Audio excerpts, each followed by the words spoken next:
नमस्कार, सत श्री अकाल, राम राम सा, खमा गणी, वणक्कम, प्रणाम। आप सभी का ऑल्टरनेट मीडिया में फिर से स्वागत है। मैं आपकी होस्ट गायत्री देवी। हमारे साथ जुड़े हैं lieutenant general Dushyant Singh sir, director general at clause.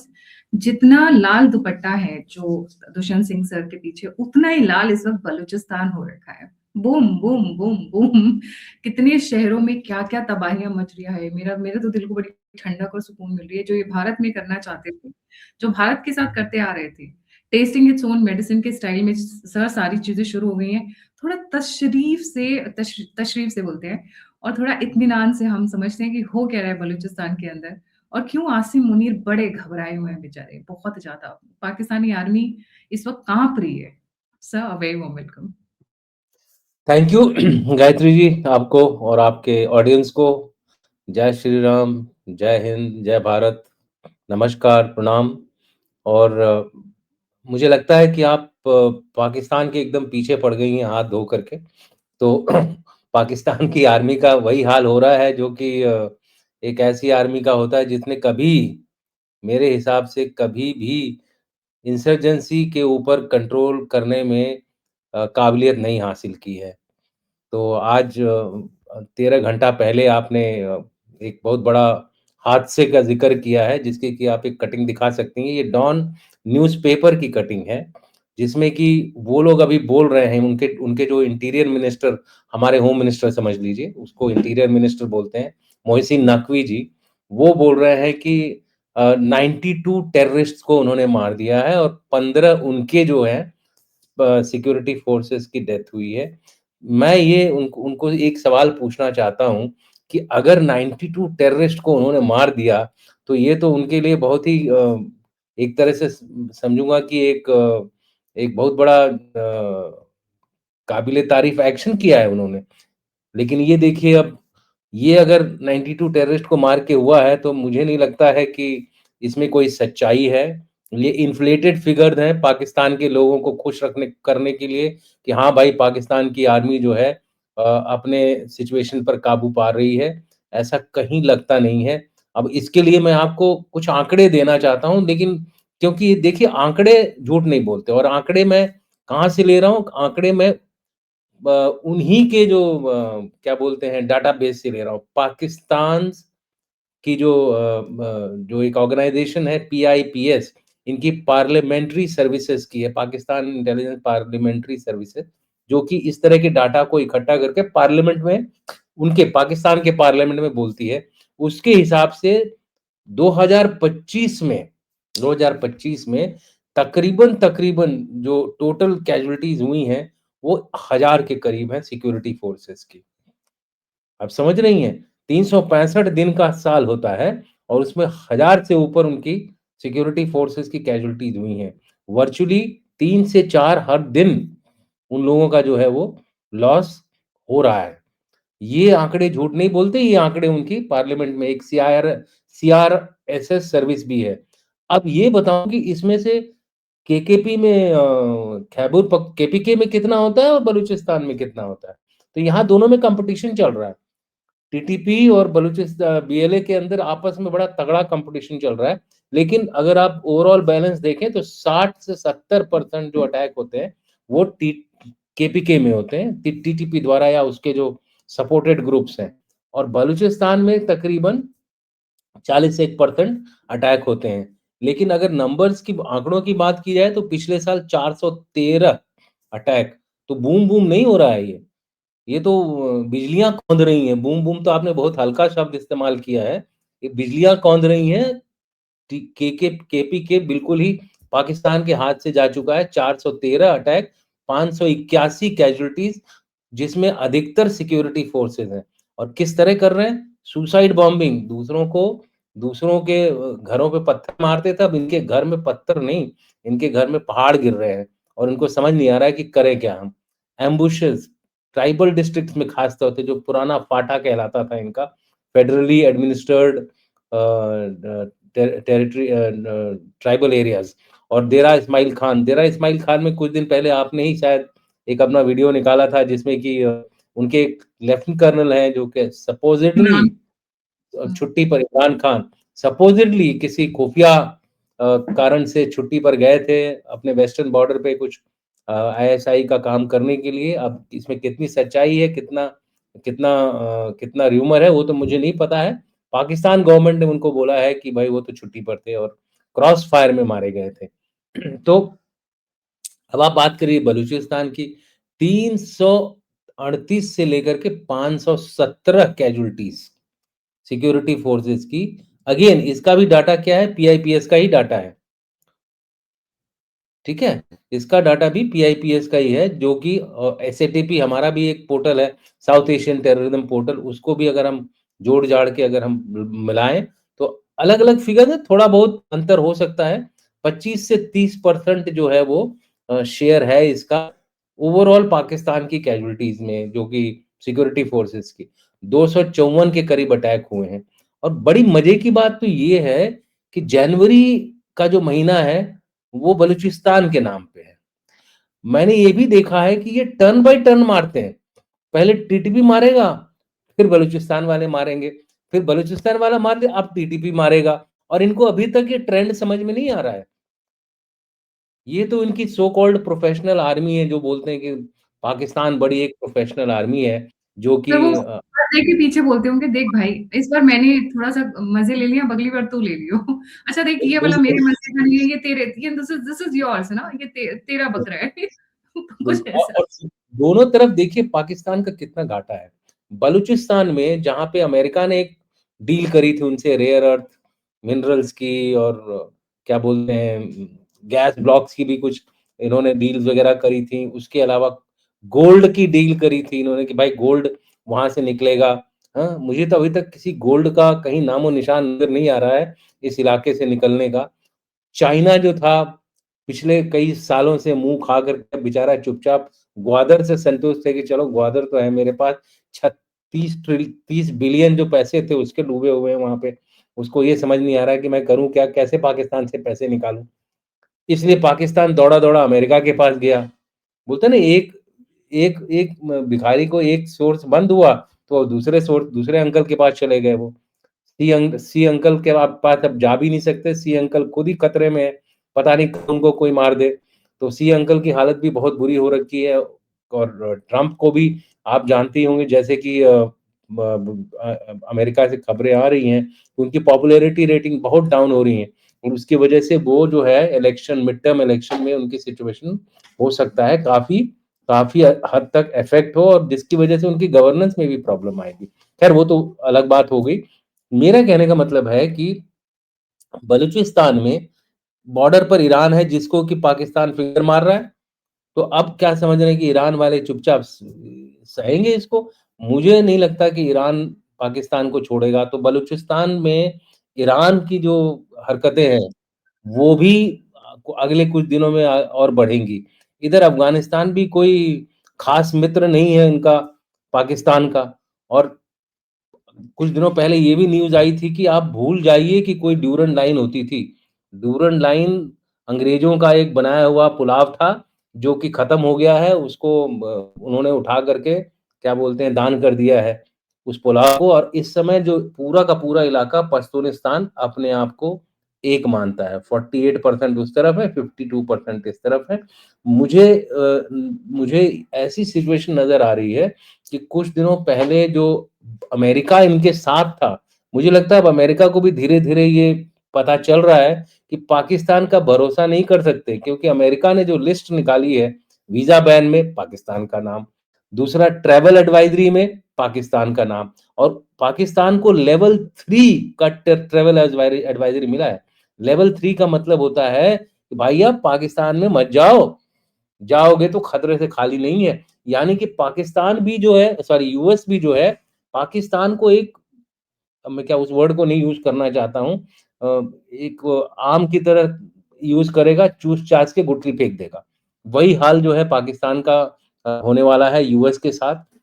2 ऐसे एक्शन लिए हैं उन्होंने जिसकी वजह से पाकिस्तान और बिलबिलाया हुआ है। अगर अमेरिका और इसके ऊपर कार्रवाई करता है, तो जो आईएमएफ से लोन वगैरह लेने की ये कोशिश कर रहे थे, वो भी शायद ना आए आगे आगे आने वाले समय में। ये तो हो गया ईरान, अमेरिका, पाकिस्तान और चाइना की। मैं अगर बात कम ही बात करूँ तो ज़्यादा अच्छा होगा, चाइना खुद अपने पैर नहीं संभाल पा रहा है, तो इसको क्या मदद करेगा? इस समय भारत के लिए सारे जो सिचुएशन है ना हमारे नेबरहुड में बहुत अच्छी है। इस समय हमारे पास एक ऐसा मौका है कि हम अपनी जो गति है ना, जैसा बजट आया है आज, डिफेंस बजट को 7.81 लाख करोड़ रुपए की सौगात मिली है। मुझे लगता है अगर हम ये पैसा ढंग से खर्च करें, कैपिटल खास तौर से कैपिटल एक्सपेंडिचर, तो भारत की ताकत आने वाले समय में और भी ज़्यादा मजबूत होगी और जिससे आपको पता है, मैं हमेशा पहले से बोलता हूँ, अपनी लाइन बड़ी करिए, दूसरे की मत बात चिंता करिए। दूसरे की लाइन छोटी करके क्या हमें करना है? वो अपने आप ही अपनी लाइन छोटी कर रहा है। अब आप नेक्स्ट चीज़ पे आ जाइए कि भाई ईरान तो ठीक है, वो मुसीबत में है, लेकिन वो दूसरों को भी मुसीबत में डालेगा। अब इन्होंने सोचा था पाकिस्तान ने कि एक वो नया नया एक वो अरेंजमेंट करते हैं जिसकी वजह से उनको सिक्योरिटी मिले, यानी कि उन्होंने कोई इस्लामिक नेटो बनाने की कोशिश की। एक्चुअली उसका पूरा नाम मैं आपको बताऊँ, लोग इस्लामिक नेटो बोलते हैं बट सही नाम उसका है स्ट्रैटेजिक म्यूचुअल डिफेंस एग्रीमेंट एसएमडीए। ये है नाम और ये एग्रीमेंट हुआ था सऊदी अरेबिया, पाकिस्तान के बीच में और उन्होंने इनवाइट किया था टर्की को इसमें जॉइन करने के लिए। टर्की ने बोला भैया हम नहीं जॉइन करेंगे इस अरेंजमेंट में और मैंने आपके शो में कई बार बोला है कि नॉट आपने। सऊदी अरेबिया कई बार बोला सऊदी अरेबिया और टर्की जो है, ये एक दूसरे को लीडरशिप पोजीशन नहीं देंगे। इस्लामिक नाटो का जो कन्वीनर है वो सऊदी अरेबिया है। आप समझ रहे हैं? टर्की कैसे अपने आप को सऊदी अरेबिया से छोटा मान लेगा भाई? टर्की तो नेटो का पावर है। टर्की तो पहले से ज़्यादा एडवांस्ड है, तो वो क्यों माने कि भाई मैं सऊदी अरेबिया के क्या लीडरशिप में काम करूँगा? सबसे बड़ी प्रॉब्लम वो है। दूसरी प्रॉब्लम ये है कि पाकिस्तान की हालत इतनी खराब है कि लोग बोलते हैं भैया इससे अब दूर ही रहो तो ज़्यादा अच्छा है, कहीं उनका वीज़ा भी ना बैन हो जाए। ठीक है ना? तो मेरा कहना ये तो मैं लाइटर साइड में बोल रहा हूँ। लेकिन सऊदी अरेबिया ने एक स्टेटमेंट दी है, सऊदी अरेबिया अरेबिया ने 3 दिन पहले एक स्टेटमेंट दी है। उसमें उन्होंने बोला है कि भाई पाकिस्तान से हमारा रिश्ता भारत के भारत की जगह पर नहीं होगा। भारत और हमारा रिश्ता मतलब सऊदी अरेबिया का जो रिश्ता है, वो अलग लेवल पर है, वो उसका अलग एक ट्रैक है, उसको हम कॉम्प्रोमाइज़ नहीं करेंगे। मतलब we will not compromise the relation between India and Saudi Arabia on Pakistan. Yes, they will say they are saying कि भाई क्योंकि वो एक ही कौम है तो इसलिए हम उनकी सपोर्ट करते हैं, but not at the cost of Bharat. पहली बात। दूसरी बात टर्की। टर्की ने जो स्टेटमेंट दी है, वो बोलते हैं भाई हम ये जो आपका स्ट्रेटेजिक म्यूचुअल डिफेंस एग्रीमेंट है, इसको हम नहीं जॉइन करेंगे, इस्लामिक नेटो जिसकी बात करते हैं, हम नहीं जॉइन करेंगे। अगर हमें कुछ करना है, हम पाकिस्तान के साथ बायलैटरली कर लेंगे। मतलब वो किसको इशारा कर रहा है? कि भैया सऊदी अरेबिया को बोल रहा है भैया तुम और हम एक साथ नहीं जा पाएँगे। तो ये तिकड़ी जो है ना, ये शुरू से ही डूबने वाली तिकड़ी थी। मैंने पता नहीं कितनी बार बोल दिया, लोग मानते नहीं थे मेरी बात को। लेकिन जो असली इस्लामिक एग्रीमेंट इन्होंने किया था, नेटो जिसकी बात करते हैं, वो टेररिज्म के ऊपर था। हम लोग ना आधी आधी जानकारी रखते हैं। वो जो जिसमें सारे के सारे मिले, उसमें टर्की भी है, पाकिस्तान भी है, सऊदी अरेबिया भी है और भी कई सारे अरब देश हैं। लेकिन वो टेररिज्म के ऊपर है। अब वो क्या टेररिज्म के ऊपर कैसा एग्रीमेंट कि पाकिस्तान के ऊपर रोज अटैक हो रहे हैं, 1 नहीं, 2 नहीं, 3 पता नहीं कितने। पिछले अटैक में तो जो बलूचिस्तान लिबरेशन आर्मी के जो क्लेम्ड फिगर हैं, वो 80 के करीब है। उल्टा है, बिल्कुल जो जो फिगर्स हैं वो उल्टी हैं। तो अब कितना सही है, कितना गलत है, कौन क्लेम राइट कर रहा है, कौन क्लेम सही कर रहा है, सब अपनी-अपनी कंस्टिट्यूएंसी को देख रहे हैं। इतना मैं ज़रूर कह सकता हूँ कि 34 जो डिस्ट्रिक्ट है बलूचिस्तान की, 34 की 34 डिस्ट्रिक्ट में बलूचिस्तान लिबरेशन आर्मी ने पाकिस्तान आर्मी को खड़का के रखा हुआ है। कई जगहों पे कुछ छोटी-छोटी जगहों पे तो इनका कंट्रोल भी शुरू हो गया है, यानी कि बस झंडा लगाने की देरी है। इस तरह का माहौल आ चुका है। हालाँकि मैंने जो रिसर्च करी है, जो मैंने पेपर्स वगैरह में जो पढ़ा है, पाकिस्तान के पेपर्स में और दूसरी जगहों में, वो अभी भी मानते हैं कि Pakistan army is in control of important installations, facilities, but tribal areas outlying areas ये सारे के सारे पाकिस्तान आर्मी के कंट्रोल से बाहर हो चुके हैं। अब इनको चाहिए कोई एक ऐसा लीडर जो इनको गैल्वेनाइज करके अपने हक के लिए लड़े।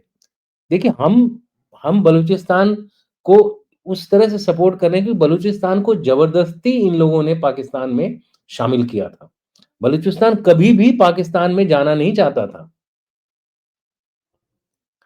और सिंध के साथ भी तकरीबन उसी तरह की कुछ कहानी थी। नहीं तो आप देखिए मैप जो हमारा होता है गुजरात, सिंध, बालूचिस्तान, और हमारा जो क्या बोलते हैं नेशनल एंथम होता है वो उसमें बलूचिस्तान भी जुड़ा होता।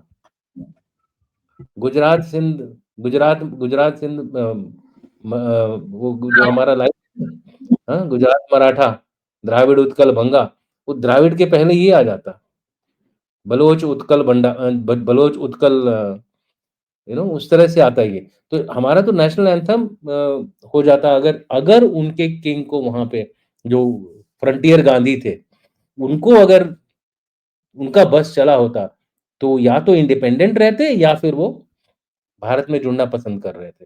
तो ये जो कहानी है ये शुरू से ही जिस दिन स्क्रिप्ट लिखी गई थी ना पाकिस्तान की, उसी दिन से टूटने के लिए बनाई गई थी कि ये कभी ना कभी तो टूट जाएगा। और मेरे हिसाब से ये टूटने की कगार पर है। अब मैं ये नहीं बोलूंगा कि ये टूट जाएगा, कल टूट जाएगा, परसों टूट जाएगा।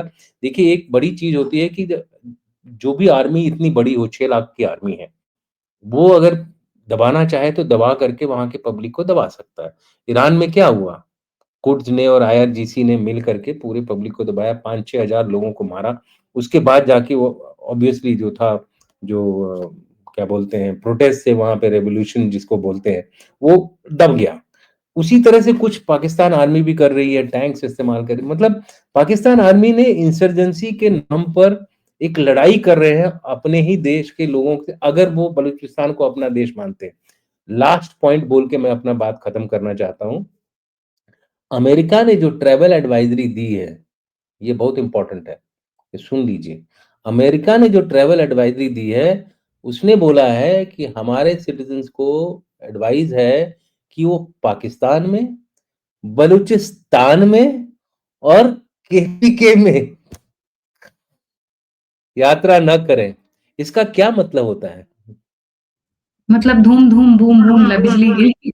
नहीं, इसका मतलब होता है कि बलूचिस्तान को अमेरिका ने अलग देश मान लिया है और ओह माय गॉड। पश्चिमिस्तान को अलग देश मान लिया है। भाई अगर कोई इंडिया के लिए एडवाइजरी इशू करता तो क्या एडवाइजरी इशू करेगा? इंडिया, आंध्रा, केरला इस तरह से एडवाइजरी इशू करेगा?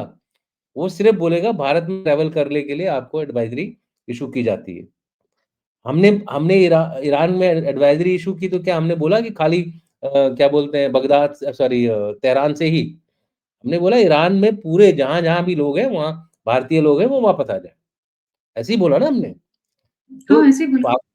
लेकिन लेकिन जो लिस्ट निकली थी एडवाइजरी की अमेरिका की, उसमें लिखा है हमारे नागरिक जो हमारे मीन्स अमेरिका के नागरिक जो पाकिस्तान में है, बलूचिस्तान में है, पश्तूनिस्तान में है, वो लोग कृपया वहां पर, हिंदी में बता रहा हूं, they should not travel to these region and if they are there they should get out as early as possible.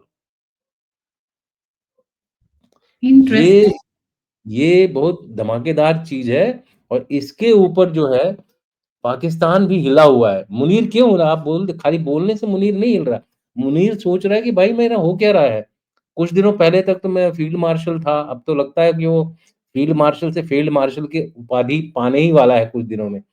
Prime minister ने उनके स्टेटमेंट दी कि हम जहां जाते हैं पैसा मांगने हमारा सर झुका होता है। होगा ही भाई। तुमने किसका पैसा वापस किया आज तक जो तुम मुंह मुंह उठा करके पैसा मांगोगे? आज तक कोई भी आपने कमिटमेंट अपना पूरा नहीं किया है। 29, 30, 31 बार तो आप आईएमएफ से ले चुके हैं, कई बार आप अमेरिका से ले चुके हैं, 30 बिलियन आप चाइना से ले चुके हैं। सऊदी अरेबिया तो बेचारा गिनती ही नहीं करता है। उसने ये बोला है कि ठीक है भैया जितना उधार है उसके बदले हमको तो JF-17 दे देना। अब JF-17 भी बनाने के लिए तो पैसा चाहिए ना, क्योंकि उधार वो तो बोल रहा है उधारी पूरी कर देना। तो पैसा नहीं मिलेगा तो F-17 बनाएगा कैसे? चाइना देगा। चाइना खुद डूबा हुआ है। अमेरिका ज़मीन बोल बेच रहा end of the day America वही। बोलता बिल्कुल, अमेरिका बोलता है, "भई हमने 1.2 बिलियन तक अभी आपको दे दिया खाली F-16 को अपग्रेड करने के लिए। कितना दें तुमको?" तो पाकिस्तान की हालत चारों तरफ से वो सड़े हुए आलू की तरह हो गई है, जो कि अब उसमें से अंकुर नहीं निकल पाएगा। तो इसको सिर्फ़ कुछ लोगों को वो करने की ज़रूरत है कि जल्द से जल्द इसका क्या बोलते हैं नतीजा आए। मुझे लगता है बलूचिस्तान, पश्तूनिस्तान ये लोग बिल्कुल ही फाइनल फाइनल लाइन पर हैं, जिसको बोलते हैं ना फिनिशिंग लाइन के थोड़ा-सा पहले हैं। एक लास्ट झटका लगाना है इनको, उसके बाद मुझे मुझे लगता है बांग्लादेश वाला हाल यहाँ होगा। जी। और सर मेरे 2 और इस बात का कि इंडिया इंडिया को ब्लेम करना, जिसमें इंडिया का कोई भी हाथ नहीं है। इंडिया तो पहुँच ही नहीं पा रहा उस इलाके में भाई। पोर्ट तुमने कंट्रोल कर रखे हैं, अफ़गानिस्तान वैसे ही ब्लॉक्ड है। हाँ जी, आप कुछ पूछ रही थी? सर मैं सिर्फ़ 2 क्वेश्चन्स पूछना चाहती हूँ। ये जो टर्की ने भी तो इनको 2 टूक सुना दिया पाकिस्तान को। वही बोल रहा हूँ ना मैं। टर्की ने सुनाया है पाकिस्तान को 2 टूक इसलिए कि भाई आदमी वहीं दोस्ती करता है ना जहाँ थोड़ा-सा तो दम हो। खाली न्यूक्लियर का वो खिलौना ले लेकर के आप हर जगह तो नहीं बोल सकते हो कि मेरे पास बहुत दम है। उस न्यूक्लियर खिलौने को भी कौन कंट्रोल कर रहा है? आप सभी जानते हैं कौन इसको कंट्रोल कर रहा है। और सर तो दूसरा ये जो न्यू इंडिया ट्रेड डील हुई है, कहा जा रहा है उसका और बड़ा नेगेटिव फॉल आउट आएगा पाकिस्तान के ऊपर इन टर्म्स ऑफ जो थोड़ा बहुत सामान जाता था पाकिस्तान से यूरोपियन यूनियन। देखिए, व्यापार पानी की तरह है। नदी का जो पानी होता है, जहाँ रुकावट होती है, वो अपना रास्ता बदल के दूसरी तरफ से निकल जाती है या फिर उसको तोड़ देती है या उस ज़मीन को तोड़ के निकल जाता है। आपने देखा होगा नदी बहती है तब। व्यापार भी उसी तरह से है, एक नदी की तरह है। जहाँ रुकावट आई, वहाँ से या तो वो रास्ता बदल देता है या उसको तोड़ के आगे निकल जाता है। तो ईयू के सामने एक रुकावट आई। ईयू का जो ट्रेड था, वो अमेरिका के साथ सबसे ज़्यादा था। अब उस ट्रेड को अमेरिका अगर ब्लॉक कर रहा है टैरिफ से तो वो क्या करेगा? वहाँ जाएगा जहाँ उसको आसानी से रास्ता मिल जाए। आसानी से रास्ता कहाँ मिलेगा? भारत से। भारत आसानी से रास्ता उसको पाकिस्तान से भी मिल सकता है। लेकिन पाकिस्तान उसको बदले में क्या देगा? ठेंगा? ना पैसा ना कौड़ी, बीच बाज़ार में भागा-दौड़ी। उसके पास जाएगा। वो जाएगा भारत के पास क्योंकि भारत के पास 800 मिलियन का जो है, क्या बोलते हैं डोमेस्टिक मार्केट है, जो चाइना के पास भी नहीं है, वो और किसी के पास नहीं है। भारत के पास रिटर्न में स्किल्स हैं, ह्यूमन ह्यूमन रिसोर्स है जो स्किल रिटर्न कर सकता है। पाकिस्तान में तो मदरसों में पढ़ाई करते हैं। मदरसों के बच्चे क्या पढ़ेंगे और क्या अपना भविष्य वो करेंगे। तो हर तरह से पाकिस्तान को तो मतलब नुकसान होना ही होना था। मैं तो पाकिस्तान की बात ही नहीं कर रहा हूँ। अब मैं बा आप हम लोगों को ना छोटी-छोटी चीज़ों को ध्यान से सुनना चाहिए। आज फाइनेंस मिनिस्टर ने एक स्टेटमेंट दी, if India India is going to be world's large economy, 3rd 4th नहीं बोला। India is going to be world's large economy, largest नहीं बोला, लार्ज इकोनॉमी। इसका सिर्फ मतलब होता है भैया तीसरी चौथी गई, तीसरी चौथी से में कोई लेना-देना नहीं है। सॉरी चौथी इकोनॉमी से। अब हम तीसरी के बहुत नज़दीक आ जाएँगे और उसका कारण है जो चीन में हो रहा है। चीन की हालत पतली होती जा रही है, उनके भी नॉन परफॉर्मिंग एसेट्स बढ़ रहे हैं, उनका उनका इंटरनल पॉलिटिकल स्टेबिलिटी कमज़ोर हो गई है, उनका रियल एस्टेट डाउन है, उनका जो ग्रोथ रेट है वो भी बोलते हैं कि काफ़ी हद तक फर्स्ट है। एनीवे अगर ग्रोथ रेट है भी तो ठीक है, मैं दुश्मन को कम नहीं आँकता हूँ क्योंकि उनके पास इस समय टेक्नोलॉजिकली वो ज़्यादा हमसे आगे हैं। उनको पकड़ने के लिए अब हमको अपना जो इकोनॉमिक जो ग्रोथ है उसको तेज़ करना है ताकि हम चाइना को भी टक्कर देना शुरू कर दें। और इस समय भारत की जो हालत है, वो ये है कि सारी उँगलियाँ जो हैं वो घी में हैं, ठीक है? तो घी बटोर के जितना खाना है खाइए। इस समय एक ही प्रॉब्लम है भारत को और वो है ईरान। क्योंकि ईरान भारत के लिए एक बहुत बड़ी चुनौती है और उसका भी मुझे लगता है कि कुछ रास्ता निकाला जा रहा है। डोवल जी कुछ उन्होंने अपने डिप्टी एनएसए को वहाँ भेजा था। मैं अभी नहीं बताना चाहता हूँ, शायद वो कुछ अगले शो में बताऊँगा कि क्या-क्या हो सकता है ईरान वाली सिचुएशन को कंट्रोल करने के लिए। अमेरिका और बाकी लोग जो ईरान में करने की कोशिश कर रहे हैं, उसको किस तरह से हम डील कर सकते हैं। और जो एक्चुअली मुझे लग रहा है कि जो तैयारी चल रही है, वो कुछ ऐसी है जिसमें कि आप लोग हिंदी को थोड़ा ज़्यादा अच्छी तरह से बोलते हैं। अ, "हींग लगे ना फिटकरी, रंग भी रंग चोखा।" चढ़े हाँ। वो इस तरह का सॉल्यूशन जो है भारत ढूँढ रहा है, जिससे कि हमारा जो वहाँ इन्वेस्टमेंट है, वो भी सिक्योर रहे, अफ़गानिस्तान से कनेक्शन भी सिक्योर रहे। तो देखते हैं आगे-आगे क्या होता है, कुछ बैकडोर डिप्लोमेसी चल रही है और मुझे लगता है कि भारत ओवरऑल तरक्की की राह पर है और दुनिया के बाकी लोग जो हैं भारत को सपोर्ट भी कर रहे हैं, भारत का दम भी देख रहे हैं और इसीलिए भारत के साथ आ रहे हैं। अमेरिका का जहाँ तक सवाल है, अमेरिका को भी धीरे-धीरे समझ में आ गया है। आज तक अमेरिका के प्रेसिडेंट ने ईयू डील पर इंडिया के खिलाफ कोई भी स्टेटमेंट नहीं दी है। आज 1 हफ्ता हो इतना टाइम नहीं लेते हैं। साउथ कोरिया को उन्होंने 2 मिनट में रात में ही उठ करके ट्रुथ सोशल पे बोल दिया। लेकिन इसके खिलाफ वो कुछ नहीं बोल पा रहे हैं क्योंकि उनको पता है कि ये जो डील है, ये मदर ऑफ ऑल डील नहीं है।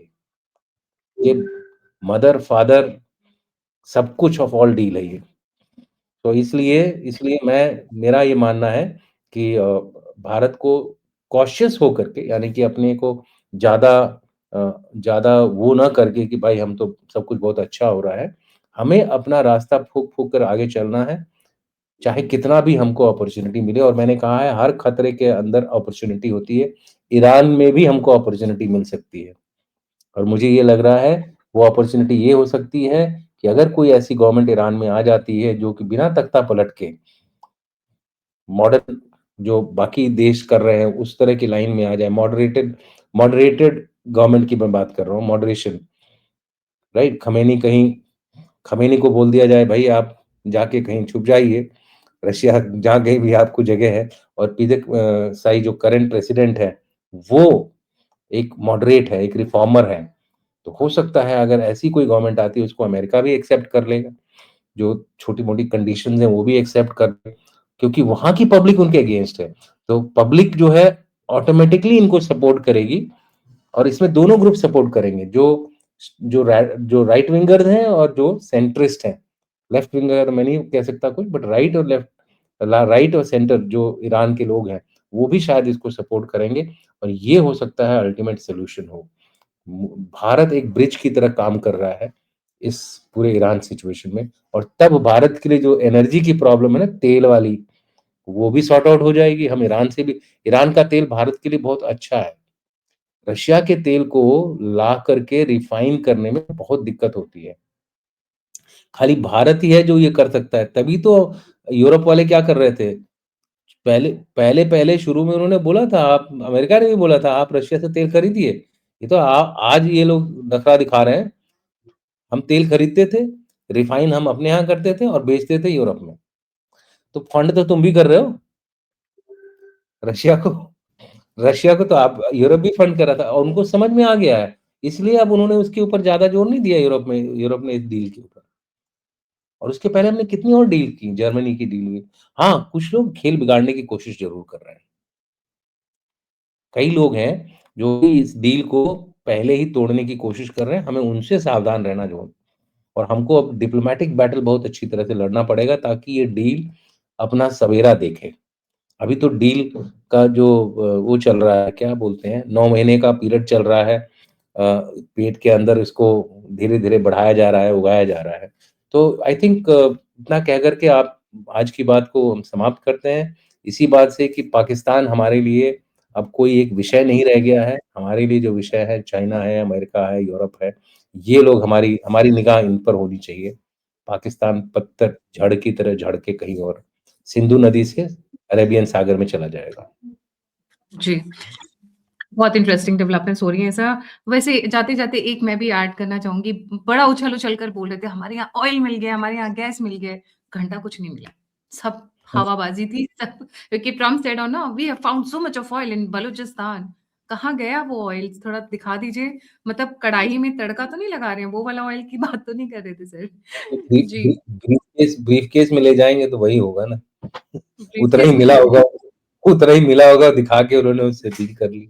चलिए, दिस इज़ ऑन द जी, lighter side, but yes there are minerals there, but minerals को यूज़ करने के लिए आपको रिफाइन करने की काबिलियत होनी चाहिए, आपको माइनिंग करने की काबिलियत होनी चाहिए और आपको उसको एक्सप्लॉइट करने की काबिलियत होती है, जो पाकिस्तान के पास है नहीं। जी। पाकिस्तान ने रशिया का ऑयल बंद क्यों कर दिया? ये क्योंकि रशिया रिफाइन नहीं कर सकते? रशिया ने भेजा था ना तेल, 3 शिफ्ट के बाद खत्म कहानी। भैया मदरसों में पढ़ोगे तो यही होगा। जी। Thank you so much sir for joining. जाने से पहले सभी व्यूअर से रिक्वेस्ट है 14-15 मार्च डॉक्टर अंबेडकर इंटरनेशनल सेंटर हमारा कॉन्फ्रेंस होगा। सर से वहीं पे मुलाकात होगी, सर से गपशप लगाई जाएगी और बहुत बड़ा पैनल है। प्लीज डेट ब्लॉक कर लें और registrations are opening very soon. Don't forget to register क्योंकि लिमिटेड सीट्स हैं और बहुत जल्दी बंद हो जाएगा। इसी के साथ जय हिंद, जय श्री राम, हर हर Mahadev. But yes please come forward, contribute, help and donate for the cause so that हम स्मूथली ऐसे ही काम करते रहें। जय हिंद, जय श्री राम, हर हर महादेव। जय हिंद, जय भारत।